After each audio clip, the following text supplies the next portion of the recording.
Vandag gesels ons oor die onmoontlike moontlike. Ek weet nie of jy al Namakwa-land gesien het nie. Namakwa-land voordat dit gereën het en Namakwa-land nadat dit gereën het. Ons tema is iets te buitengewoon vir die Here, die onmoontlike moontlike. Ons lees uit Genesis 18 van vers 1 af. Die Here het aan Abraham verskyn by die groot bome van Mamre. Terwyl hy op die warmste van die dag by sy tent deursit, kyk hy op en sien 3 mans daar naby staan. Toe hy hulle sien, het hy van sy tent deur af na hulle toe gedraf en voor hulle gebuig. Hy het gesê: "Meneere, u sal my 'n guns bewys deur nie by my verby te gaan nie.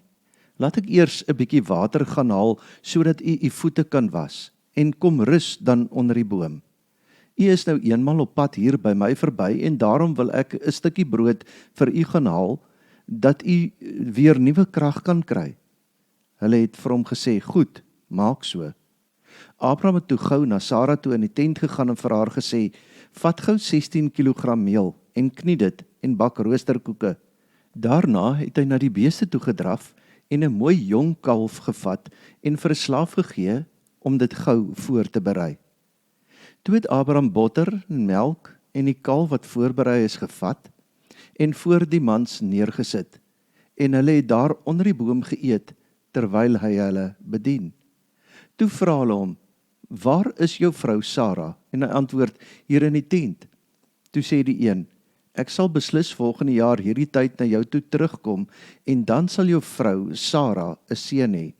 Sara het by die tentopening gestaan en afluister en die een wat gepraat het was aan die buitekant. Abraham en Sara was albei al baie oud en Sara was verby die ouderdom van kinders in die wêreld bring.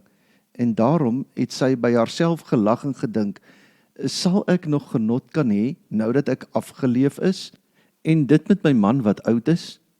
Toe vra die Here vir Abraham: "Waarom lag Sara? Waarom dink sy, sal ek werklik 'n kind in die wêreld bring nou dat ek oud is? Is iets te buitengewoon vir die Here? Op die vasgestelde tyd sal ek terugkom. Volgende jaar hierdie tyd sal Sara 'n seun hê." Sara het geskrik en toe alleen vertel: "Ek het nie gelag nie," het sy gesê. Maar die Here het gesê: "Nee, jy het gelag." Tot sover. Vers 9 en 10. Toe vra hulle hom: "Waar is jou vrou Sara?" En hy antwoord: "Hier in die tent." Toe sê die een: "Ek sal beslis volgende jaar hierdie tyd na jou toe terugkom en dan sal jou vrou Sara 'n seun hê." Abraham en Sara is deur mense besoek wat 'n belofte van God af vir hulle gebring het. Hulle het 'n belofte oor 'n nageslag aan Abraham hulle gebring. Maar die belofte was 'n delikate saak gewees. Die kans was groter dat die woestyn oortrek sal wees met blomme as wat Sara sal swanger raak. Abraham en Sara was kinderloos. Die ergste wat kon gebeur met 'n mens in die antieke tyd het met hulle gebeur. Kinders was naamlik arbeid, beskerming en versorging as jy oud is. Hulle was ook jou naamdraers. Kinderloosheid was in kort die dood. God se belofte was menslik onmoontlik. Die kans was groter dat die woestyn oortrek sal wees met blomme as wat Sara sal swanger raak. God beloof aan Abraham 'n groot nasie, maar Abraham en Sara is kinderloos. Daar is dus 'n deurlopende spanningslyn tussen God se beloftes en die uiterlike of werklike omstandighede waarin hulle is. In die voorafgaande hoofstuk word Abraham meegedeel dat God aan hom 'n seun sal gee deur Sara, en dit is nou in Genesis 17 vers 15. God het vir Abraham gesê: "Sarai, jou vrou, moet jy nie meer Sarai noem nie, want haar naam moet Sara wees. Ek sal haar seën, en boonop sal ek uit haar vir jou 'n seun gee. Ek sal haar seën en sy sal tot nasies word. Konings van volke sal uit haar voortkom."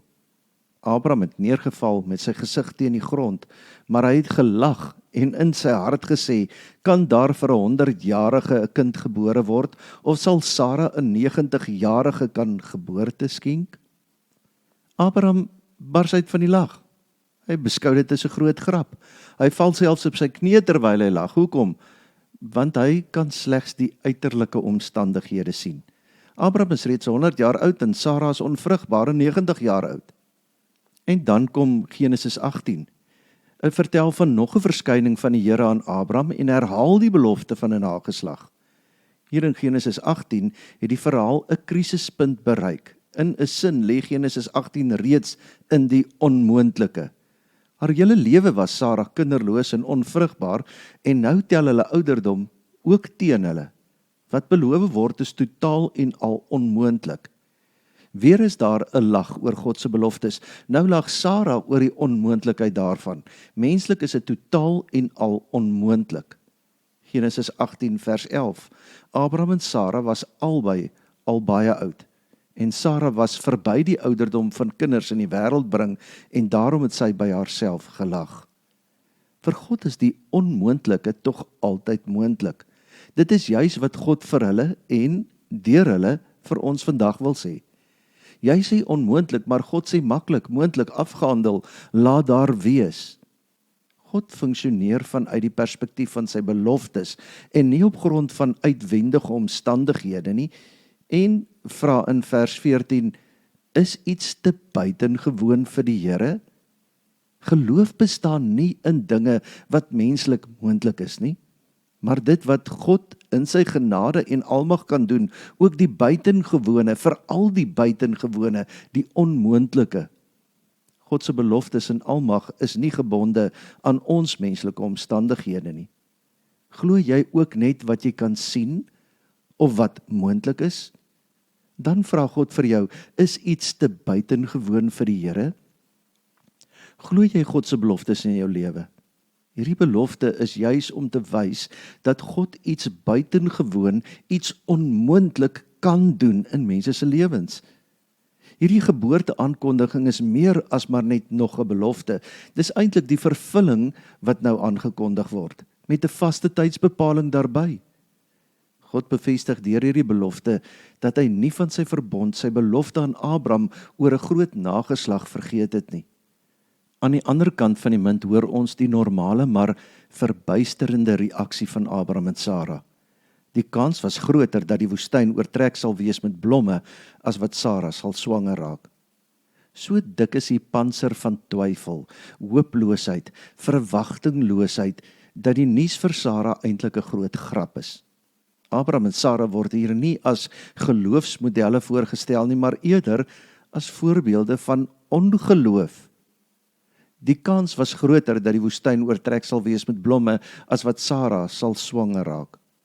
En tog is blomme in die woestyn glad nie onmoontlik nie. Gaan kyk maar na die blomme in Namakwa-land. Is iets te buitengewoon vir die Here? En tog het God sy belofte nagekom, want God se beloftes is in homself gesetel en nie in ons geloof of ongeloof nie. Selfs hulle ongeloof kan God se beloftes nie ongedaan maak nie. Geloof is nie maar 'n gladde, maklike weg nie. Geloof is meer as 'n poging tot positiewe denke. Geloof is om vas te hou aan dinge wat vir ons totaal en al onmoontlik lyk, onmoontlik is. Sarah se lag was nie oppervlakkig nie. Sy het rede gehad om te lag, aangesien dit wat aan haar beloof is, fisiek nie meer moontlik was nie. Die kans was groter dat die woestyn oortrek sal wees met blomme as wat Sarah sal swanger raak. Maar God sê, is iets te buitengewoon vir die Here? Sarah se lag was nie arrogansie nie, maar hooploosheid. Maar die belofte van God berus in sy trou en is daarom altyd 'n geskenk van God. Hierdie geskiedenis van Abraham en Sarah wys op enkele elemente van geloof wat in hierdie verhaal aan die lig kom. Eerstens laat die verhaal ons die swaar kant van geloof sien. En tweedens beteken geloof soms 'n lewe van teleurstellings, disharmonie, ontnigtering. En hier bereik die teleurstelling van die geloof 'n ontstellende laagtepunt. So diep kan jou geloof soms sak, dat 'n mens wonder of jy dit nog geloof kan noem. So asof jy wil lag vir God se beloftes, omdat ons net die onmoontlike raak sien. Hierdie verhaal konfronteer ons met die vraag of ons nog in die God van die onmoontlike glo.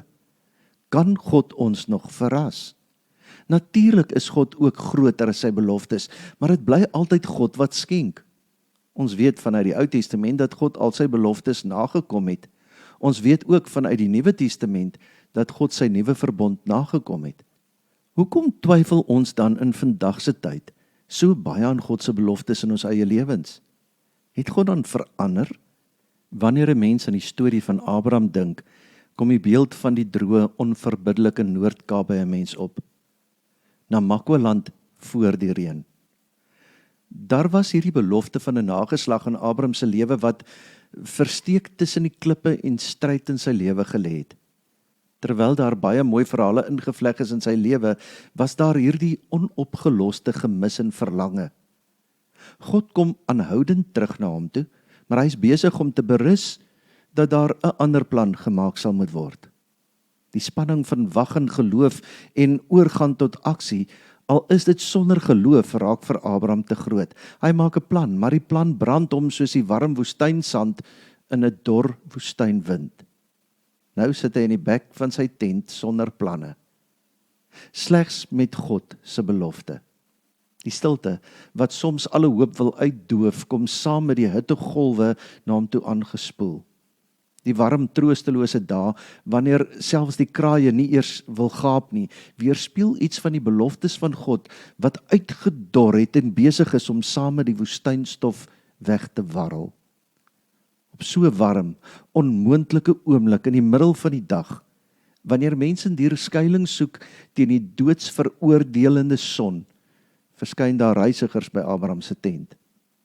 Abraham doen amper instinktief wat enige woestynbewoner sal doen. Hy nooi hulle om uit die son te kom en om daar te kom rus en versterk te word. Hy bederf hulle met al die kos en gasvryheid. Abraham se lewe getuig daarvan dat hy dit reg gekry het om ten spyte van die stilte en verlange in sy lewe aan ander lewensruimte te bied. Die onbeantwoorde beloftes in sy eie lewe laat hom nie verskroei in sy medemenslikheid teenoor ander mense met wie hy te doen kry nie. Hy bly omgee vir ander. Maar soos die Namakwa-land daisies wat na goeie reën begin blom, kom daar lewe uit die oënskynlike dorre en doodsvlakte. God se teenwoordigheid breek die gesuis van verlange. Abraham blom onwetend in God se teenwoordigheid. Die reën het saggies begin val op sy en Sara se dorre verlange. Dit is juis in tye wanneer ons geen hoop op ons of ander mense se vermoëns het nie, dat ons eers God se krag beleef. Juis soos die Namakwa daisies. Hulle blom net voluit in die voluit son. Daarom werk hulle nie as potplant in die huis nie. Hulle sal doodgewoon nie volledig oopgaan as die son nie op hulle skyn nie. Abraham sit in die volle son van sy swakke menswees, maar ook in die volle son van God se teenwoordigheid. Sy gasvryheid teenoor vreemdelinge getuig van die pad wat hy al swerwend deur die woestyn saam met God gestap het. Hy het in God se teenwoordigheid alreeds soos die Vader van die nasies begin optree. God se besoek kom juis op 'n tyd toe sy en Sara se geloofsblomme begin toegaan het. Hulle het nie meer regtig geglo dat God nog vir hulle 'n nuwe lewe kan gee nie. Hierdie keer word daar nie net beloof nie, hierdie keer word die vervulling van die belofte aangekondig. Wanneer daar die eerste reëns geval het en die son skyn in Namakwa-land, weet die wêreld, die belofte van lewe sal in vervulling gaan. So leef ons as kerk ook vandag, nadat die eerste reëns reeds geval het.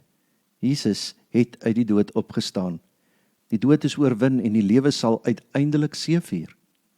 Die interessante van die Namakwa-land daisies is dat elke blommetjie alleen op 'n stingeltjie staan. Hy blom voluit terwyl die blommetjie na die son gedraai is. God staan in 'n verhouding met elke mens. Elkeen word deur hom besoek en die lig van verlossing en troos skyn op elkeen. Na die eerste reën volg daar 'n tyd van ontkieming, die tyd waarin die opslagplantjies die eerste beloftes is van die groot skouspel wat buite sig onder die grond aan die ontwaak is.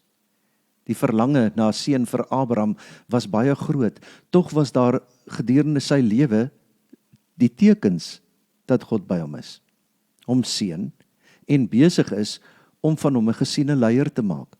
Selfs al was die belofte van die nageslag nog aan die ontkiem, was God besig om Abraham te vorm en van hom die voorbeeld te maak van iemand wat sy vertroue in God stel. Die belofte dat sy nageslag tot seën vir die nasie sou wees, het reeds nou in sy lewe begin ontkiem. Die Namakwa Daisy se reaksie op die son, die feit dat hulle oopgaan en voluit blom, is nodig vir hulle eie oorlewing. Alleen wanneer hulle oop is en voluit blom, kan bye en skoenlappers hulle besoek. Die helder kleure straal die boodskap uit dat hulle iets het om te deel en dit met graagte sal deel. God se wonderlike genade in ons lewens is bedoel om ons ook te laat oopgaan en in die wêreld die boodskap uit te straal dat ons iets het om te deel en dat ons dit met graagte sal deel. 'n Daisy wat nie oopgaan nie, al skyn die son op hom, sy toekoms is gedoem. So ook met jou.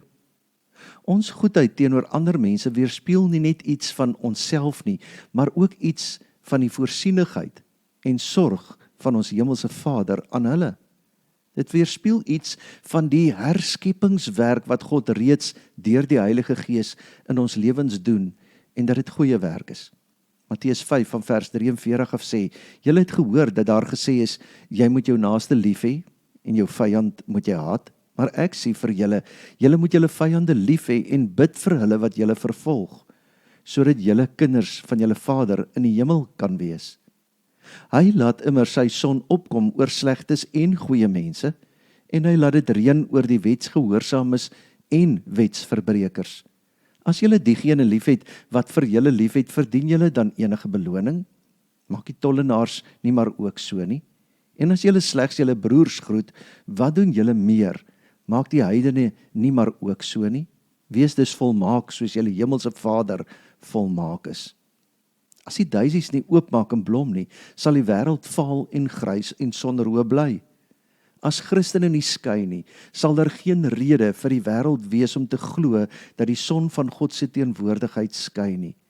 Mag God se teenwoordigheid so oor jou skyn, dat jy sal blom met die volle rykdom van die genadekleure, die genadegawes van God.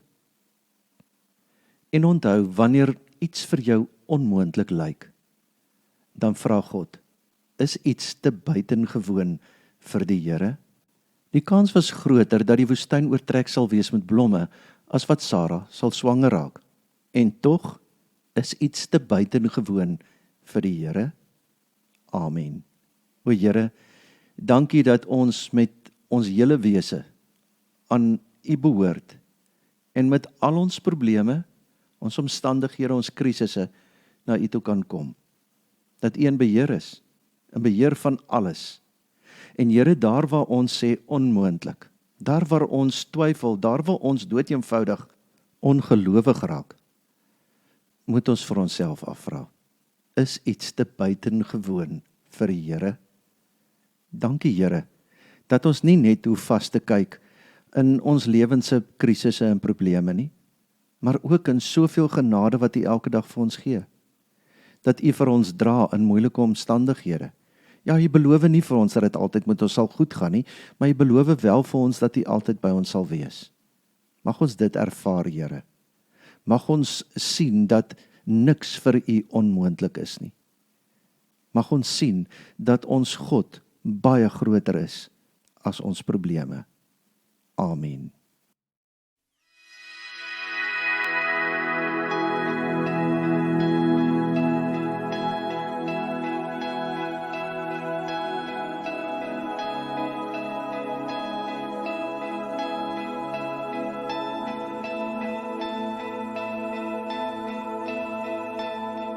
Die wilde van die Heer, geklee in majesteit, die hele aarde juig, die hele aarde juig. Hy klee homself met lig, en duisternis moet vlug. Begin en die einde, begin en die einde.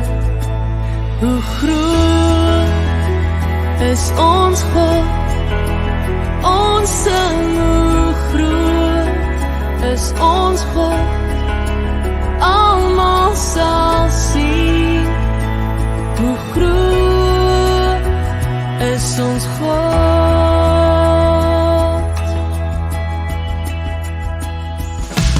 Eeuwe kom en gaan, en tyd is in sy hand, begin en die einde, begin en die einde, die Godheid, drie in een,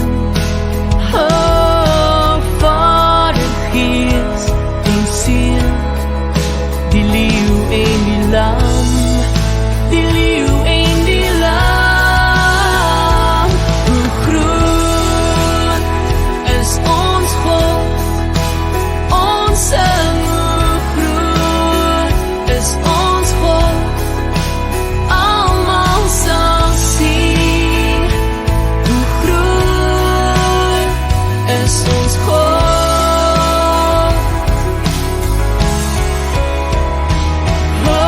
Naam bo elke naam,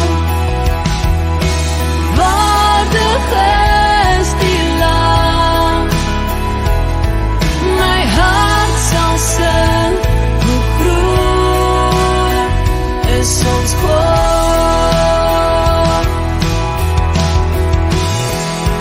Naam bo elke naam, waardig is die Lam. My hart sal sing, hoe groot is ons God.